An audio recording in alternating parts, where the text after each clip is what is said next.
Hi everyone, welcome back to another episode of Out of Sight. Today we have Niamh Donnelly here. Hello. God, I've got a croaky voice. You getting nervous? I know, I'm like, oh. Fun fact, we actually recorded this like 2 weeks ago in my house, and like a few days later I went to edit it and it was all gone. It was deleted. We were talking to come to the studio anyway, so I think it was meant to be. I think it's a sign. Yeah, it's a sign. And I was chatting shit in the last one anyway, so. Do you want to introduce yourself for everyone listening? Yeah, so I'm Niamh Donnelly. I'm from Armagh, County Armagh, and I am a performer. That's kind of it. I don't really think of anything other like big or deep to say for my intro. Fab. So when did you move to London? Because we're obviously both here in London. You've been here a bit longer than me. So I moved to London like 6 years ago to study musical theatre at college, which I was very lucky to get into. But it feels like 2 years ago. Like, I think the time in London goes very quickly. Yeah. I remember someone saying to me, like, you'll be there 10 years before you even realise it. Yeah. And sure, like, the time just goes, doesn't it? So quickly. The amount of people I've talked to, like older people, and they were like, yeah, I came here for like a year and now I'm here like 20 years and just never left. I feel like that's going to be me. Like, unintentionally. Unintentionally. Yeah. I know, it just flies in though, like, before you notice another winter in London and then, like, your turn on again, you know? Some depression again. Yeah. You just do what I do and just leave. How did you find your move then? 'Cause I think you said before you moved by yourself.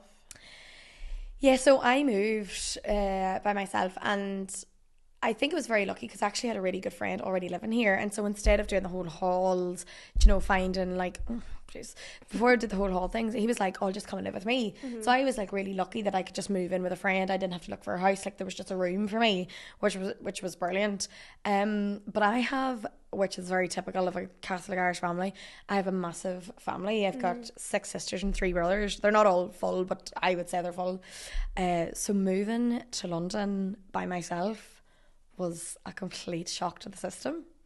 And the first couple of weeks you don't even really notice it because you're just like partying. You're on a high. You're like on a total high. Yeah. And then like October just like creeps in and then you're just on your own, and it was mental. Yeah. I think it was such a shock to my system because I would say until I was 19, I'd never ever spent a minute by myself.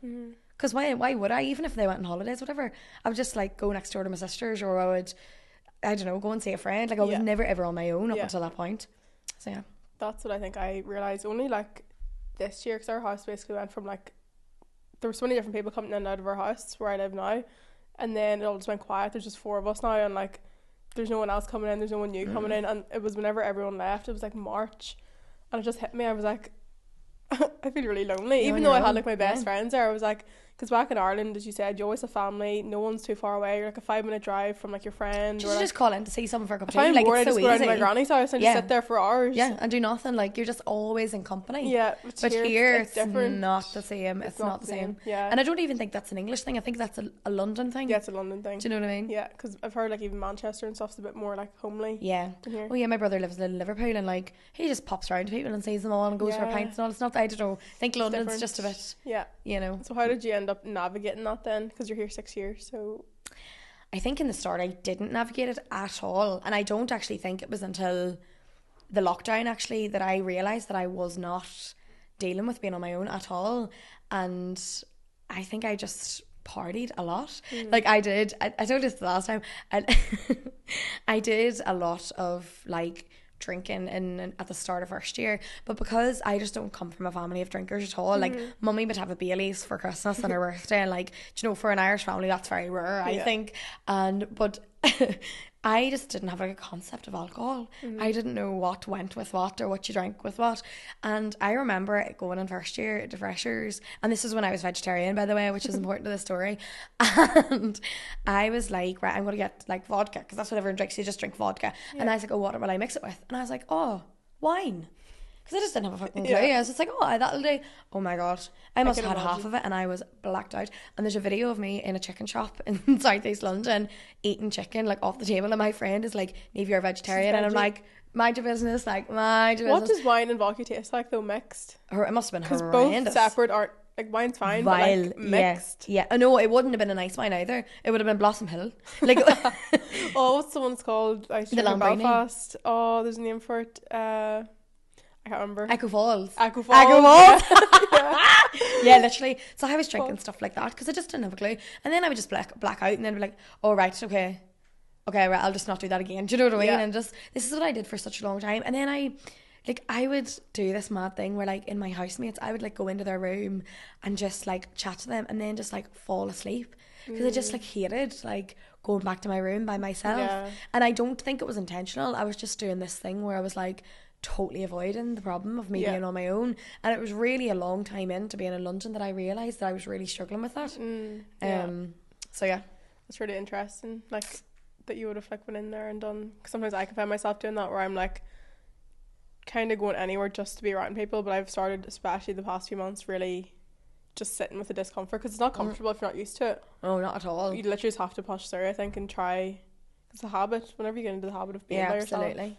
And it's also like, I remember like a counsellor said to me once, she was like, you take away musical theatre, you take away your family, and you take away your friends, like who are you as a person? And I was like, no idea. Like I don't know what I like or who I like or what I like to do. I just know I like my friends and my family and musical theatre. Yeah. And so like I think that's something I struggled with in London. I was like, when I'm spending a Saturday by myself, I'm like, I don't even know what I want to do. Yeah. Because I've never had to do it before. Yeah. Do you know? So then you just, I don't know, you go get a tinny and you go sit in the park and literally hope for the best, avoid you know? it. Yeah, avoid.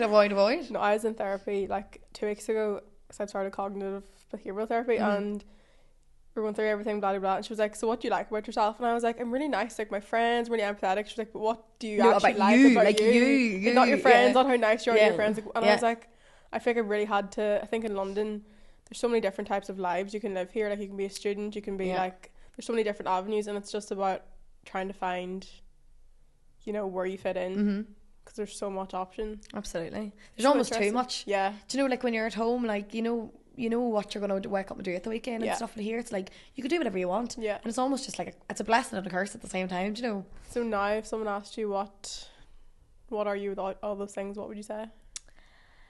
Whoa, you just really hit me in the deep there, Sarah. I would say that I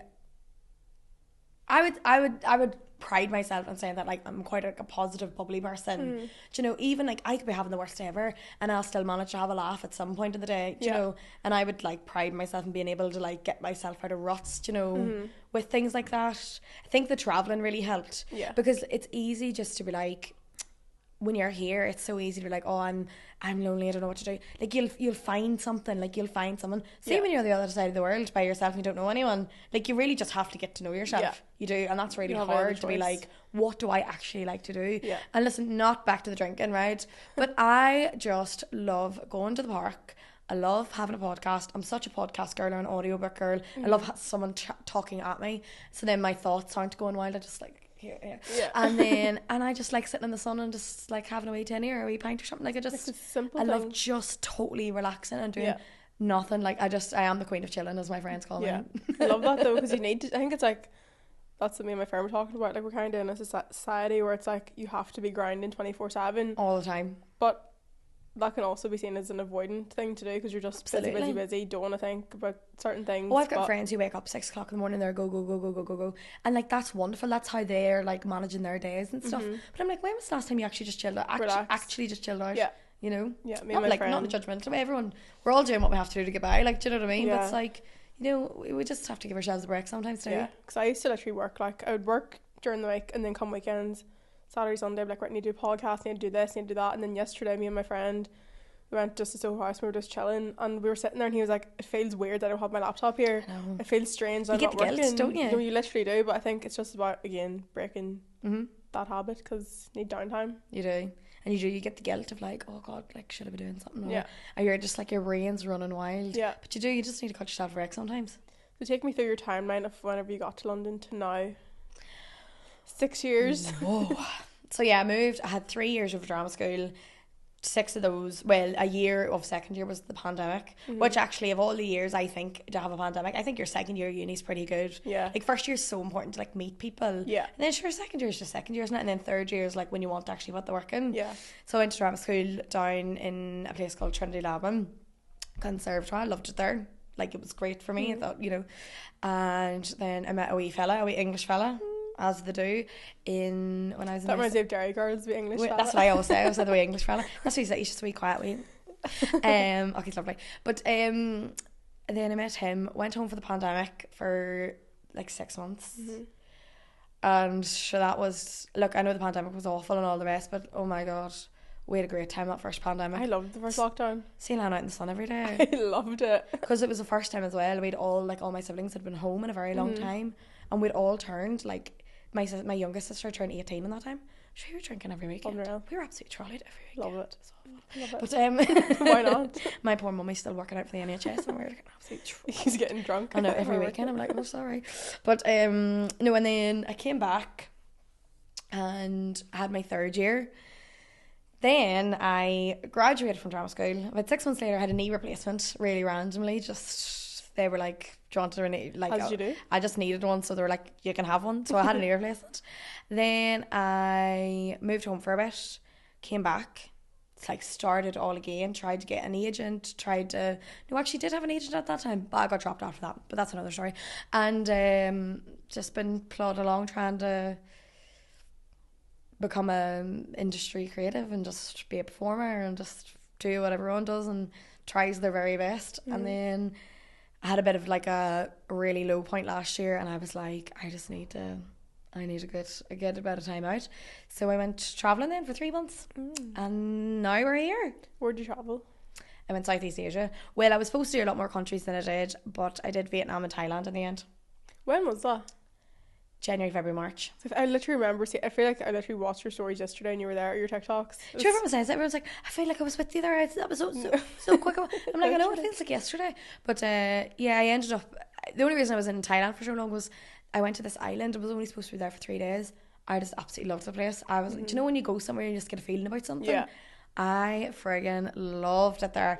So I ended up volunteering there for a month. Unreal. And it was class. And then I did another couple of weeks. My sister came out to see me, my friend came out to see me, and then was back. Would you recommend solo traveling to people? Like, do you think it's absolutely important? Like, I think this is the most like stuck up thing to say. Like, I think people are like, oh, but it's a holiday. Like, it's incredible, it is a holiday. It's fucking exhausting though. Yeah. Do you know, like, you're not like led about in sun loungers all day. I mean, sometimes you are. But like, you know, it's exhausting, but it's unbelievable. Yeah. Like, it's just, I think I'm someone who I just totally thrive off not knowing what's going to happen. And the unknown. Like, totally the unknown. Like, I am so lucky that I would say I'm not a very anxious person. Like, I'm not afraid of the unknown.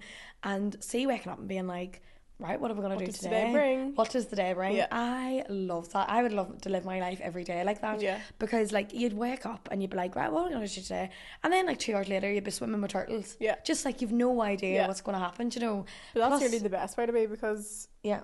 Like, that's another thing in therapy. You don't know what the day brings anyway, so what's the point in stressing about it? Well, like, exactly. It's changing the perspective of, like... Well, yeah, I remember the same counselor said to me once, she was like, the best way I can, like, describe depression and anxiety is... Depression is fear of your past and anxiety is fear of your future. And I would say, like, I'm so lucky that I have no fear, like, I'm not anxious at all. But I would tend to, like, fall into the more depressive side of things, and I would have a bit more of, like, a fear of the past, and, like, I would be a very regretful person, or like a very, it's the real Irish guilt thing. I don't know if you get this, but, like, I say this all the time TikTok, I would suffer with the Irish guilt. What is the Irish guilt for anyone listening that's not Irish? I don't know why it is called Irish guilt. I don't know where it comes from, but Irish people just tend to be very, like, they feel awful guilt about just things they've done in their past, or, like, I don't know, there's a real thing of, like, feeling like you don't deserve things. It's such an Irish thing to be like if you won a big award, like, not to tell anyone. Yeah. Because you're keep like, it to yourself. No, like, just keep it to yourself. Don't tell no one your business. Don't tell anyone your business. Because there's a real, like, shame almost of being like, I don't deserve these things. And, you know, I think we look at other, like, countries around the world and we see that they're very boastful and they're America. Yeah, exactly. Even here, people are more very, they're very proud people. Yeah. But I think Irish people are real, like, oh no, you can't be telling people that's no. Yeah. Like, even when I got into drama school, I was scared putting a Facebook post up. And that's, like, a huge achievement, but I was like, oh no, you can't be, like, what if people think I'm a melt, you know? Yeah. What if people, you know? So I think people get a lot of, like, Irish guilt at home.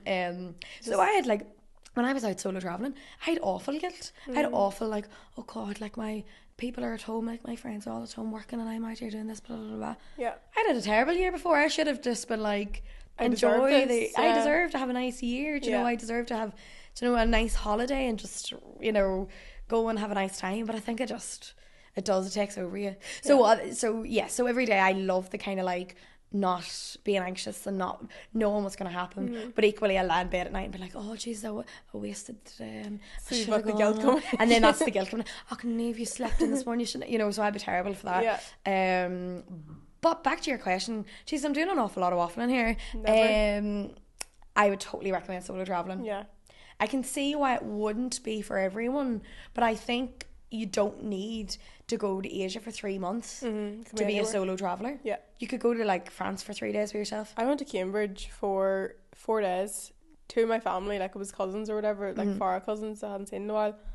And I was like, this is a solo trip, I don't care. And I literally came back to London like a new woman. Like I was buzzing. And then I was like, I'm going to go every 2 weeks. Didn't go back. And No. I should have. I'm going back now in June, and I'm going to make it like a regular thing. Oh, Cambridge is so nice. Just a change, even if it's literally like an hour on a train, you're still away from what you're familiar to, like you're familiar with. Like my friend was saying the other day that like Bath is like an hour away on the train. Yeah. And I was like why are we not just on a Sunday morning or whatever? But then I just like, that's the thing, it's like you sacrifice the Sunday scaries for like the Sunday travels, you know. But I think like everyone should just for the sake of just spending some time in their own company that isn't like in bed or even, I also think, so I'll go back to Ireland, I wouldn't count as me going for a break.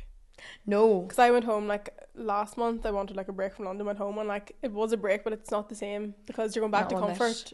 No, yeah, and you've got people to see as well. Yeah. I don't know about you, but I do the rounds. No, literally, I literally like going through my phone like how am I going to see everyone? To go and see so and so, to go and see so and so, see them to events. That's the thing with having see having loads of sisters as well. Jesus, there's 40 people to go and see, which is great. Like I love it. Yeah, so many nieces and nephews, which I just love as well. Like I just think it's class, but it's not. You're right. It's not relaxing to go home. Yeah, not one bit. Would you ever move home again?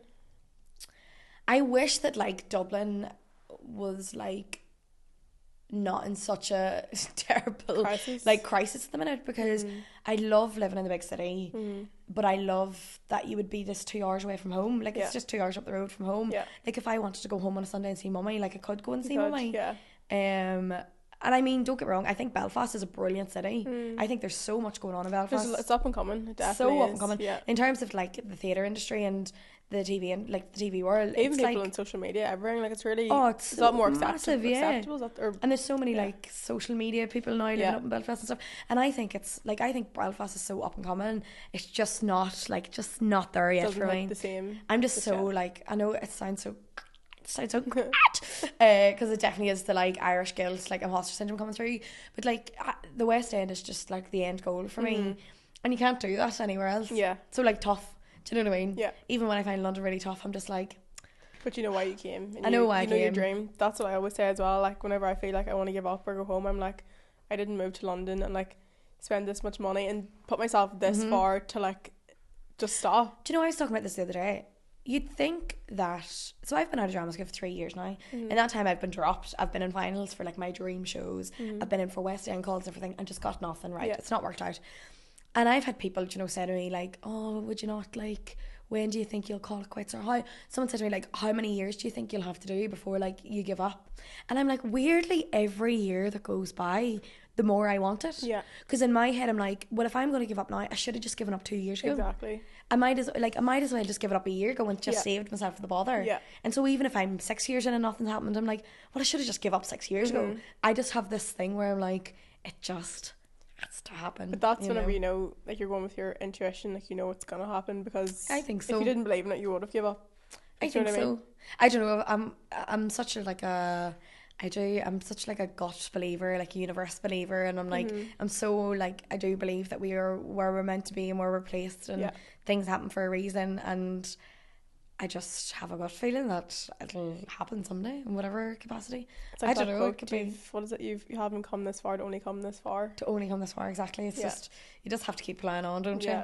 Plus, I don't know. It's just like there's like so much. There's so much riding on it. Like, and Mummy would never say anything, but like Mummy has put in like the amount of money and time and pressure that my mummy put in over the years just to try and get me to classes on a Wednesday night is unbelievable. Like, and that was a lot longer. That was a lot longer time than I've done now. And so I'm like, if she can do it all those years, then I just have to keep trying, don't I? No, you definitely should, and you should never give up on your dreams either. No, because the thing is, and I know people joke about this, I actually am not good at anything else. Like, I am shite. Like, I'm shite at everything. I don't care about, I was working in an office the other week, right? Oh Yeah, my since your God. TikTok, what's your office job? What do you do? Oh, it's awful. Well, I quit because it was terrible. Okay, fair. I quit. Basically, I was cold calling the general public. That's hands. I've had many a job. I worked at McDonald's, which I actually loved, by the way. I actually loved working at McDonald's.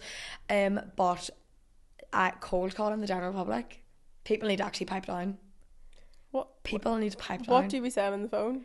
Well, I had to like sell a product kind of, right, which I won't say because it was kind of a bit dodge. But gotta do what you gotta do. Gotta do. Well, I didn't know that until I was there, that it was a bit dodge, and I was like, oh shit. That was kind of the reason I quit. But like, one woman was like, where did you get my phone? And where we get their phone number is where they've like come onto the website and click the terms and conditions, right? So I haven't actually just typed in a random number. They've actually just like given away their data. So that's the whole problem now, isn't it? This woman was like, where did you get my number? I was like, when you clicked onto our website, she was like, you fucking better remove my number. I was like, Jesus, the night. I was like, I'm just trying to pay my rent.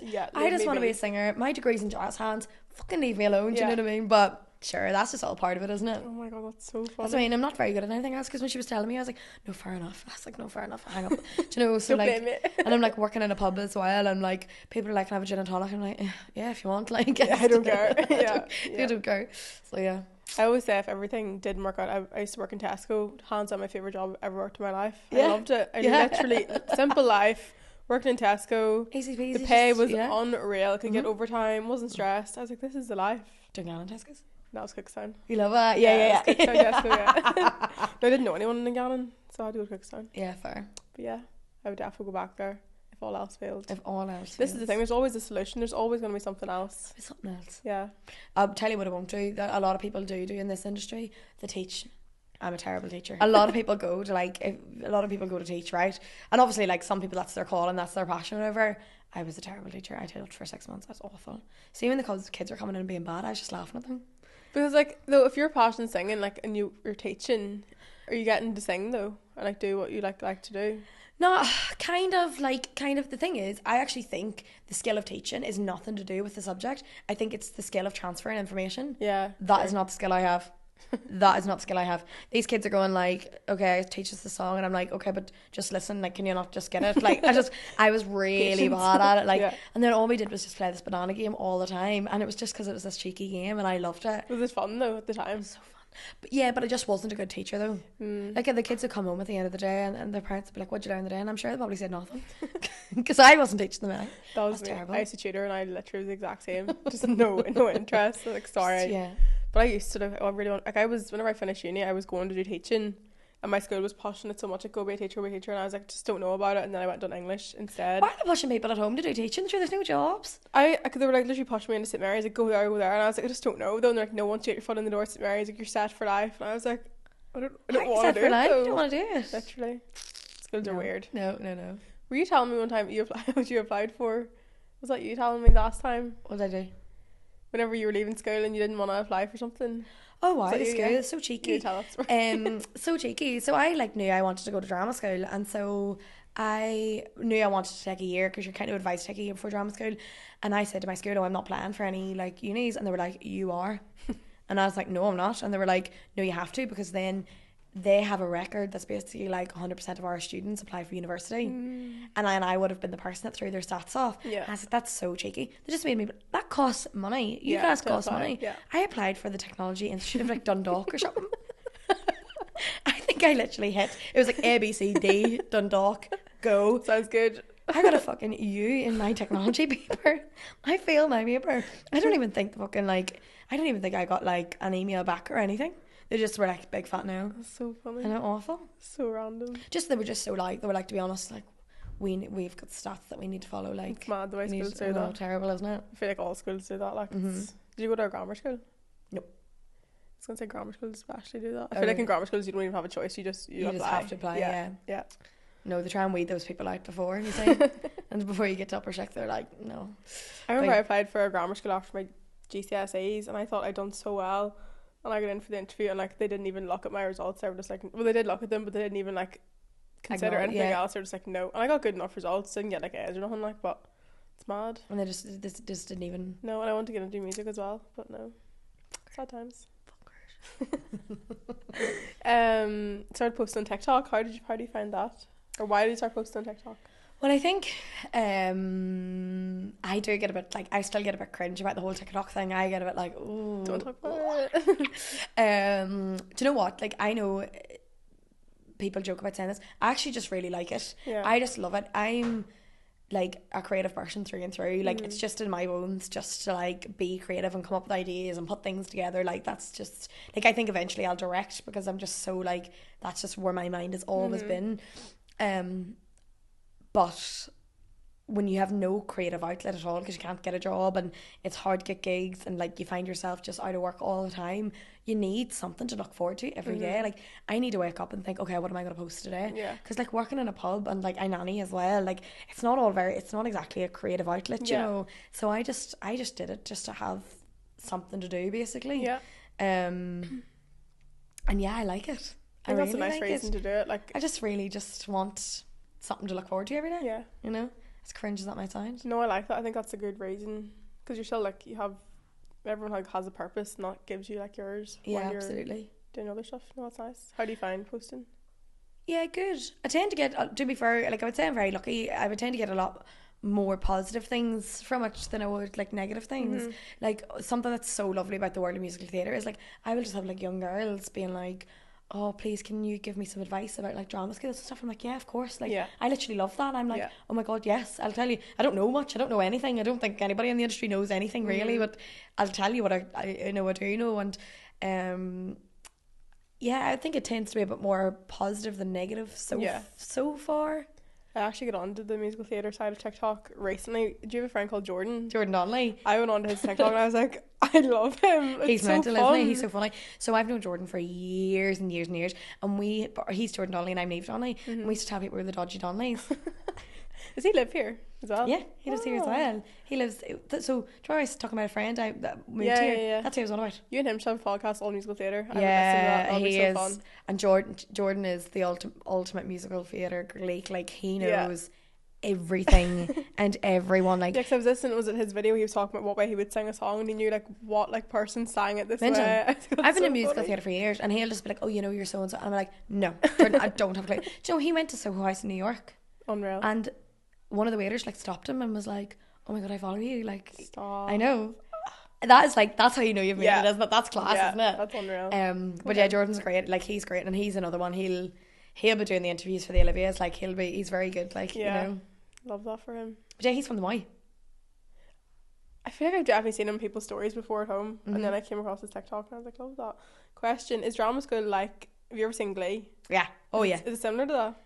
Like, whenever Rachel goes to New York and she's in her drama school era. Do you know what? Like, it's definitely exaggerated, but that is what it's like. In terms of personalities, like, you meet some mad people at drama school. Like, you meet some mental people. I would have just gone for a day. But you know, I think yeah, like, you're talking in at 8 o'clock in the morning, everyone's stretching, like, everyone's getting their breakfast and all. Then you go in, you do like 8 a.m. ballet, that's for like an hour and a half. Then you have like a 20-minute break, an hour and a half of jazz. Intense. Then you have a break. Then you have an hour and a half of like some sort of singing class, your MTV or ATS.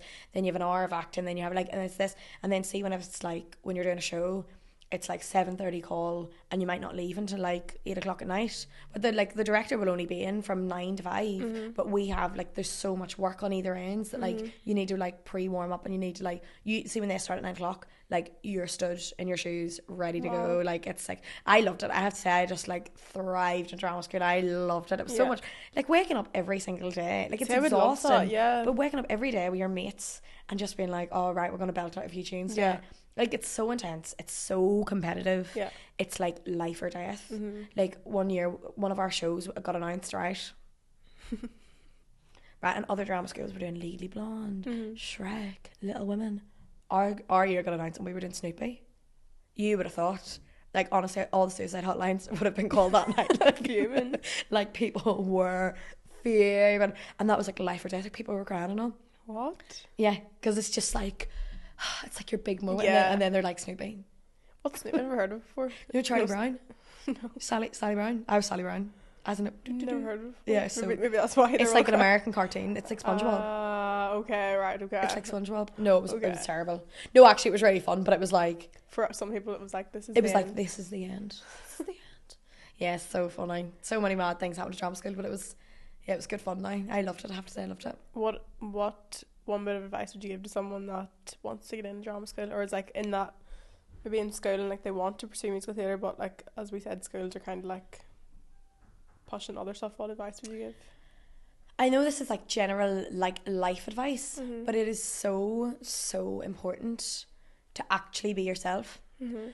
And you think that because everybody around, like you'll see a girl and she'll be like a size 4, and she'll have the slick back hair and the red lips, and she'll be in these like 15-inch heels, right? And all you look at the casting team and they'll all be looking at her, and the panel will all be looking at her, and you think that they're only looking at her. They're not. They're looking at the person who doesn't look like her. Yeah. They're looking at the person who's so individual and so different. Yeah. Like there's 100 million like carbon copies of each other in the industry. It's so important to be individual. Like it's so important. And I think when you are like at school and you want to go to drama school, do lots of research, because each school is very different for each person. Like I would say Trinity suited me, and someone who maybe doesn't do musical theatre is like, what does that mean? It's like someone will suit arts ed and someone will suit GSA. And I think, and a lot of it as well is just like where you get into as well. A lot of it's just like is luck and who'll take you. But do your research as to like, don't just go to a drama school because you think it looks good. Like go to a drama school because they've got a good syllabus and they've got, you know, a good what's the word, alumni. They've got a good alumni, and they've got, you know, it has to like match you. Align. It has to align. It's so important, because people will go and they'll be like, I hate this, and you're like, do you know, it's maybe not that, it's just, You don't hate, it's just the school, or maybe the one you've chose. it's or, just the one you've chose sometimes. But it's so, and I wish like someone beat that into me, like you do not have to look like the girls around you. Stop singing the same songs as them. Stop trying to copy their hair. Just be Irish. Let your mad curls out, because I was always like, it needs to be tight, everything needs to be perfect. Let the curls out. Go in with your Irish accent. individual, yeah. Be so individual. Because like when you think of like really famous musical theatre performers like Patti LuPone, there was no one else in the world like Patti LuPone. Yeah. Like when you think about all those really massive, amazing performers, there's no one else like them, and that's because of That's that why. reason. Yeah. So it's just, I wish just someone beat into me like, just be Irish. Be proud that you're from Armagh. Yeah. Let the curls out. Yeah. Sing whatever you want to sing. Belt it out. Because like as well in music, I wouldn't say that I have a very typical musical theatre voice. I would say I'm like a bit more soul. I've got a bit more depth to it. And I used to like hate that. And I'd be like, oh, I don't sound like the really like mixy, lovely, belty girls. There's a million people that can sing like that. There's literally a million people like that. Yeah. But like your tone is so important, and like you just need to hone in on those things and just be yourself. So yeah, I love that. I think that goes for everything in life as well, doesn't it? Like yeah, it's so important. being, I think as well, like growing up anywhere really, like you do try to fit in with like the crowd, Yeah, of and course you you do do. everything to try to be yourself, but Because you even- think everybody's watching someone else, Yeah. and they're not. and I've actually found like the things that make me different that I was so insecure about are literally the things that have got me opportunities, jobs, like different friendships, like things like that. It's like just makes you who you are. Yeah, of course it does. It's so Love important, that. isn't it? Love that. Yeah. What does, I know you have to go at half, don't you? Oh, Like you're 8 alright. minutes. It's alright. You sure? Yeah, it'll be fine.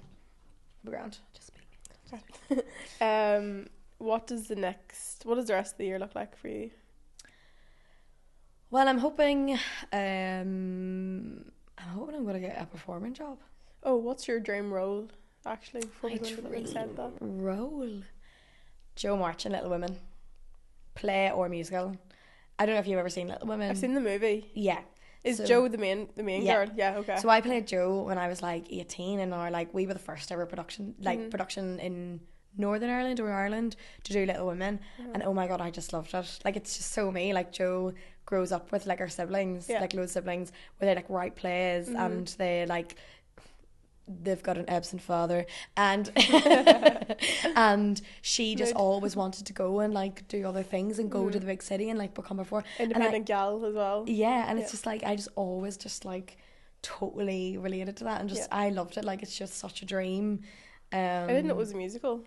Yeah, so Need to good listen. as well. Oh my god, it's so, Isn't she played by Saoirse Ronan in the movie? yeah. Yeah. I just that love. movie. She's just such a good character. She's just so like, Quite like strong. Yeah. and just like the other siblings, like the youngest one, like wee Bethel not being well. Do you know, like I just love it. I just think it's just so. I just always related to that so much. And whether it'll happen or not, like it's, I don't know. Sometimes it's maybe better if it doesn't, because then I'll always like have this wonderful thing to like latch onto. Yeah. That is my dream role. Love that. So yeah. Any others? Like if for like the rest of this year, like is there any you're working towards or any you would like? No, I would love to be in 6. And I know Love every girl 6. would love to be in 6. Love 6. But I think there is such a gap for like an Irish / Northern Irish Yeah. 6 queen. That's so I true. think Anne Boleyn, the one who's like, sorry, no, the Yeah, mental one. what I Her said. is like in the style of like Michelle from Dairy Girls. No, literally. Would be And that's mental. different. People would go watch that. There's an Irish girl in it. Yeah, Love literally it. so different. Yeah. Like, because I know they've tried. I think there's another Northern Irish girl. She's been in 6 before as well, and she was Kay Howard. But I just think Anne Boleyn, like, she's mental, like character, and her as like Michelle from Dairy Girls being like fuck up. I could say Would that. be so funny. I can see it. So that's Let's like put it out there. that would be something I would love to get seen for this year.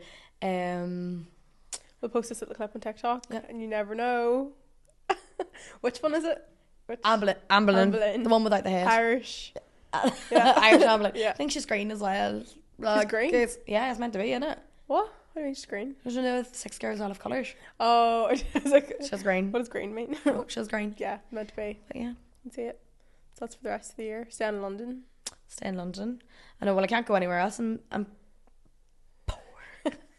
As is everyone in London. I think Yeah. everyone pretends that they've got loads of money here. Oh They yeah, I don't. always pretend. No, everyone's always It's, like, it's, you know. it's quite easy to make it look like you do have money, but No, yeah, but no. Oh my you're god, sitting no. you're sitting at night time, you're like looking at your bank, but like Oh my god. not looking good. Like but when the card gets declined for the McFlurry, like card that's just how you fine know. tapping into the golden train. Yeah, it's awful. Happened You to me just earlier. go anyway. Yeah, Had just me out of my rev. I was like, why is like this just declined? like just mind business. It's fine. Through like 30p. Yeah, literally. I remember mummy telling me before I moved here, she was like, she'd talk to people that had moved to London, and she was like I've been talking to people that were students and they literally were counting pennies in the bus. I was like, won't be me. There was one day I couldn't go to uni because the bus was 180. I had no money, I couldn't go. I was attached to my lecturer, like, yeah, I won't be there today. No, sorry. There was one time, this is where like the angels do appear. There was one time I was really late for work and my card would not tap on, and this little man appeared from the back of the bus and he tapped his card for me, and I literally sat on the angel. bus. I was like, Thank you. thank you. I was actually crying my eyes out. Could have walked it as well, by the way, but it was that late. Fair. I'd already like shit myself and I was like, oh Jesus, I need to get the bus. Sometimes you get in the bus, so the route's even longer than walking. I know, in literally. traffic. I do that all the time as well. But yeah, no. I won't be going anywhere. I won't be going anywhere. Dead again. For the next year. Plus, I just like I've had my fun. Yeah. I've had the knee replacement. I've done all the bits. I'm just ready to get stuck in now. I've had enough. So random, just said about the knee. I've just had I've had the knee. It's because I was messed up after that thing. Okay, But fair. but I've had enough. Yeah. Ready to. I'm ready to rock. I'm Yeah. ready to rock and roll. Yeah. Do you know what I would love to do this year? And I'm kind of semi-manifesting it. Edinburgh Fringe. Have you ever been up to the Fringe? I've heard of this. My friend Scottish, she's told me about it. If you get an opportunity to go to the Fringe, Is it like a big festival? oh yeah, big. It's like the biggest arts festival in the world. Unreal. And there's over 300 like performances, right? And it's mental. You'll walk around the street and there'll be a barbershop and there'll be a comedian doing a set in this barbershop. Oh, unreal. And then like the next door down will be like this wee old woman's front door and it'll be lying open and there'll be a play in her living room. Unreal. It's Oh, unreal. mental. When is It's it? just like it's the whole month of August. Really? So I went last year because my friend was doing it, so she had a free room because it's like wild, like it's like funny. Glastonbury but for like the arts. Unreal. Because like there's like beer stands, there's like it's huge. Oh, yeah, I need to go to like you that. physically can't go and see everything. Yeah. it's And then much. that's like where someone like that's where Six came from, was Oh, really? the Fringe. So a lot of people will go and workshop it there to try and like get a bit of like attention and hopefully get someone to pick it up. So that's where Six Unreal. started. Well, that's And that's class. where Alan Carr started. That's class. So the amount of comedians as well. So a lot of comedians will go workshop their material at the Fringe and then like See go if and they get tour it. noticed or whatever. Mhm. Well, that's a really good idea. Yeah, there's Chris 6? Ramsey, like he would go up to it a lot as well, and like, you know, part of the appeal is like you could see the next big thing. Yeah. Like you could be stood in front of like the next big comedian. Yeah. Like Joanne McNally. Do you follow Joanne McNally? She's Nah. mental. She's an Irish comedian. Oh my god, she's my think so. favourite. Oh my god, she's my favourite. She would do like a set at the Fringe every year, Mm. and it's like Unreal. every single day. Kelly, that's where Six was. Started and yeah. play that goes wrong. I'm gonna have heard of that. I haven't seen it though, but I've Yeah, heard of it. that's where it started. Oh, if you went through all the amount of things that came from the Fringe. My friend went to see that the play that goes wrong, and he said you're actually sitting there thinking like, was that meant to be. happen? He said they I did know. it really, really well. I know. That's Yeah, so no, fun. it's great. Wow. But yeah, that was just from like students took a play up to the Fringe, That's such a good idea. and then it got picked up by producers, and then it ended up in the West End. That's the dream. Honestly, if you ever get going, like it is my idea of a good day out. Like, is the Fringe. So good. So On my but list. like just to be around amongst like artists and performers and people who could be the next big thing. Yeah. Like, I just am dying to do the Fringe. Dying to do it. You know. Would you perform at it? Yeah. I'd love That to. would be so fun. I'd love to like write something for the Fringe. Yeah, and what do you Because like secondary schools bring their like GCSE plays up. That's such a good idea. Because they're just like, you know, why not? Like, I just done go. GCSE drama. Yeah, I love that. It's a weird time. But you It was could like bring photos. you could have brought something to the I Fringe. could, but it You wasn't could have been the original. next We big were thing. copy and pasting. Love it. Do you have a favourite quote? I always ask everyone before they go. You asked me this the last time, and I didn't give a very good quote. Can't And then I remember what you remember said now. thinking that I'm going to think of a better quote, and I didn't. So, What was the last one? I can't remember. so the last one I said was, "Expectation is the root of all heartache." Yes, this. Very true.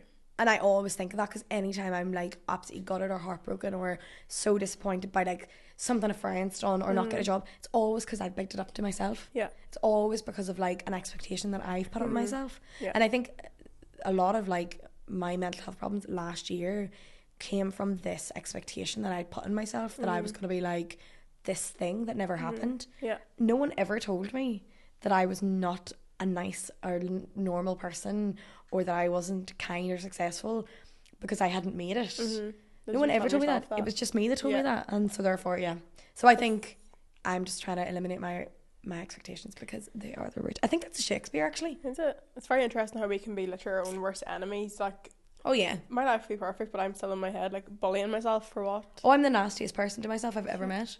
We talked about this with Jerry Lavery, the video, or someone else. You see he done a podcast with Kegs, and he was like, for anyone that like doesn't like me, he was like, try living in here. I know, 24/7. literally. Try being up here. Try being me. Anything you've ever said to yourself. I've said worse. Yeah. All right. Like, Literally. and that is the truth. It's so true. That's the truth. No one's ever been as mean to me as I have to myself, which is really sad. But we're working on it. We are working on it. She was part of life. It is. It's a Everyone. circle of life. We all Mum do was like, it. I was on the phone. Mum was like, I'm feeling so anxious. She was like, you're not the only, you're not special. Everyone. I know, literally, like, Everyone feels it. class. You're not the only one, which is so funny. Yeah. But yeah. So your No. quote, do we have one?